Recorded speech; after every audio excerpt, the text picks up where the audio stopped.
When asked in August who I thought would win it, I did take the Mourinho factor right into play.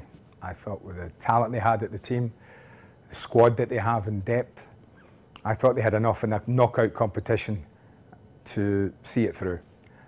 I'm less convinced of that now. You know, as the season's gone on, I've become more and more impressed with Barcelona, as if I could be. And they're just a sensational outfit yet again. Don't seem to get many big players injured. Don't have the biggest squad, but they haven't needed it. Such has been the run of key players not being injured. And you would have to say right now that Barcelona will be the team to beat. And if anyone beats them, then they could win it. But I have changed tack slightly. Still think Real Madrid will shock a few, but right now, you would have to say Barcelona are the best team in the tournament. When you look at a top goal scorer in a competition like this, unless someone against a weak team or on a good day gets a hat-trick and scores 3 goals in one game, you have to look at the teams you think might go far and the teams that might score some goals. I obviously think Barcelona will go far, so you look at David Villa and Lionel Messi as obvious candidates for that. You look at Real Madrid. If I think they're going to go far, then you would look at Ronaldo. I don't know how many games Adebayor's going to get. You know, Di Maria, Higuain obviously out, but not sure when he'll be back. But you look at Ronaldo and think, yeah, he's certainly capable of getting a few goals.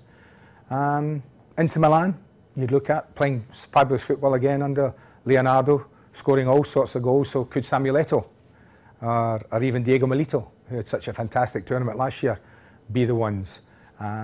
Milan, if they get past Spurs, you know, with Pato, Ibrahimovic, quality.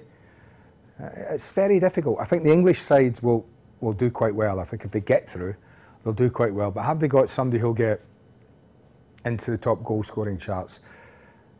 It's a difficult one, that. It's a difficult one, that. You know, Chelsea, you think maybe Drogba at his best would be in the frame.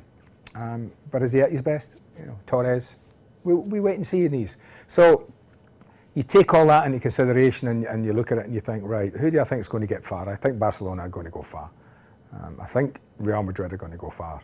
I think Manchester United are going to go far. Maybe Chelsea as well. So you look at those 4 teams and you think, well, where's the quality footballer? Who's getting more goals? I'd probably narrow it down to Ronaldo and Messi. Well, Arsenal obviously have the tie that no one wanted, and that's to beat the tournament favourites in Barcelona. I think they can.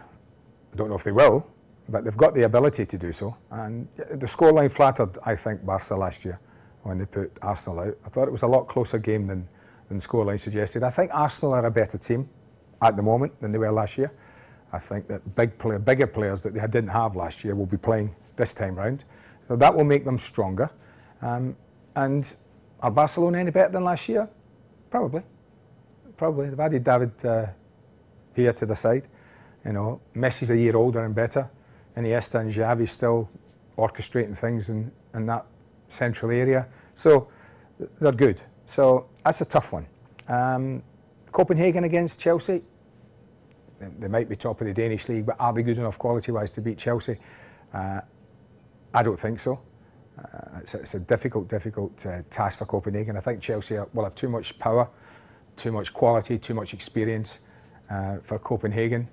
Lyon will fancy this because Lyon do quite well against Real Madrid. It wouldn't be the first time they put them out of this tournament. And their record against Real Madrid is very good. So mentally, they'll go into the game and think, we've got a genuine chance here. We can beat this team. But the pressure's on Mourinho and his players.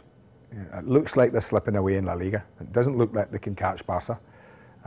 So the main prize left for them, and the only real one that any Real Madrid fan or owner is interested in is the Champions League. So there's massive pressure on them to get through this tie. But Lyon aren't the force they were, I don't think. And they've lost a lot of players and haven't, I don't think, been able to replace them yet. A lot of good kids, but not enough experience. So I think that's tough for them. French football is funny, you know, I think in respect to, we're not quite sure how strong it is. Marseille's name, you know, Didier Deschamps at the helm, real experienced, knows what it's all about, certainly as a player to go all the way in this tournament. But can he take Marseille this week? Can he make them believe that they're better than Manchester United? If Manchester United play as they did against certain teams, like Wolves, for instance, at the Molineux, then they'll have a real tough time.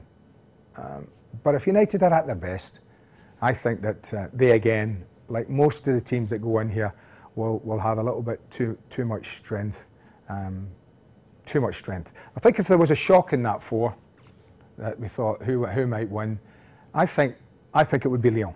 And I've said I fancy Real Madrid to go a long way, but if there was a shock, it might just be Lyon, because mentally they think they can beat Real Madrid.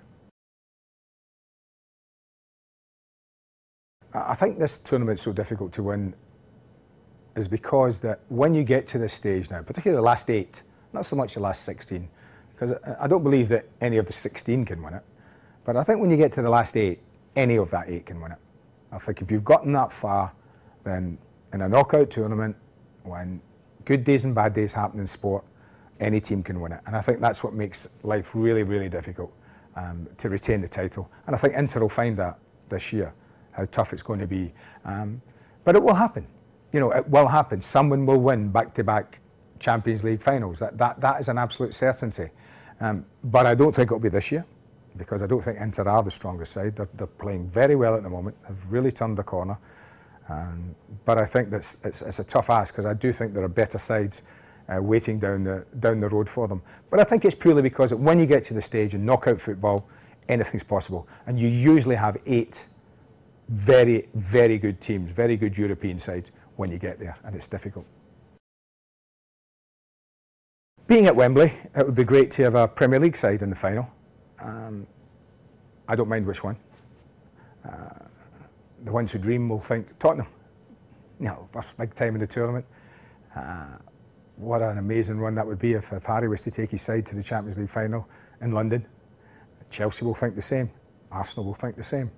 You know, so I think the dream final, certainly for people in the UK, would be an English side, whichever one was good enough to get there. Plus, they would look at Barcelona and Real Madrid. I think that to me would be the dream final. Either Barca and Real Madrid, 2 giants and 2 huge names in footballing history, against an English Premier League side at Wembley. It wouldn't get much better than that.